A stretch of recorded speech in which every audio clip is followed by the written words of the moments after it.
Welcome back to Gentle Herb Living, friends. If you've ever struggled with compost that seems to just sit there, slowly shrinking but never quite turning into that dark, crumbly, sweet-smelling humus we all want, I know the frustration. Cold composting is simple and low maintenance, but it can test your patience. The good news, there's one trick that changes everything: adding worms. When I introduced worms to my cold compost, the difference was immediate, and the results were so good it felt like magic. What was once a slow pile of scraps transformed into a thriving ecosystem that produced finished compost faster than I thought possible. Let's talk about why this works and how you can do the same in your own garden.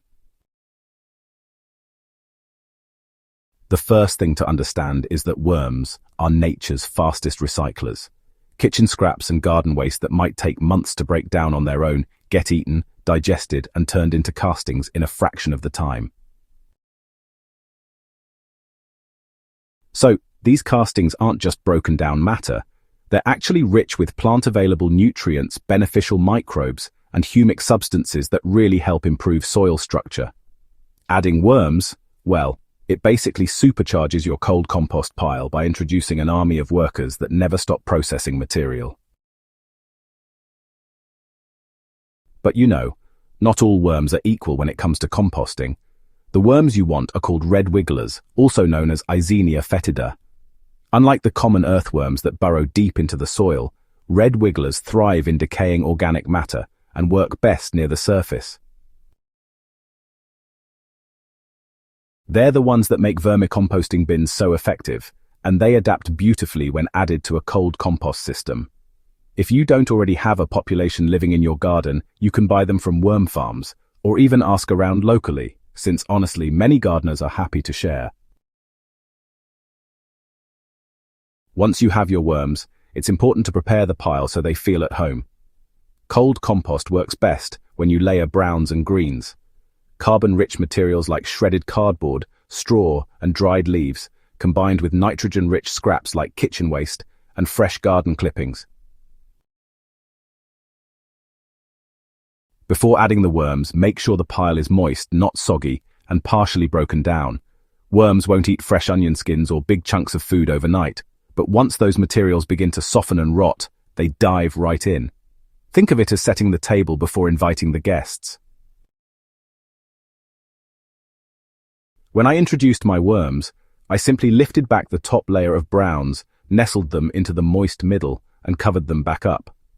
Within a week, I noticed the texture of the compost changing. Material that usually sat for months untouched was being shredded, mixed, and digested. By the next month, what had been a loose pile of scraps and paper had turned into dark, dense humus. It wasn't just compost anymore. It was worm-cast gold, the richest soil amendment you can get. To keep your worms happy, there are a few habits to follow. Always keep the pile moist, like a wrung-out sponge. Protect it from extreme heat and cold with a covering of cardboard, burlap, or even an old tarp. Avoid dumping in large amounts of acidic food like citrus or salty leftovers, as these stress the worms. Instead, feed them a steady mix of greens and browns, chopped into small pieces when possible. If you care for them, the worms will multiply, and your pile will stay active and healthy for as long as you keep adding organic matter. You know, the beauty of combining worms with cold composting is that it removes the waiting game. Traditional cold piles can take a year or more to finish, but with worms, you'll see usable compost in just a few months.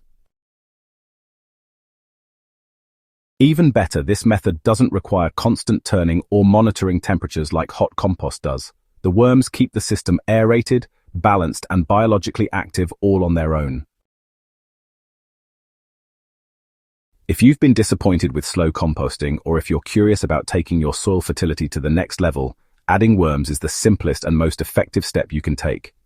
Their castings transform your scraps into a nutrient powerhouse that plants can't get enough of. Try it in your pile, and you'll see why so many gardeners call it black gold. Thanks for joining me today.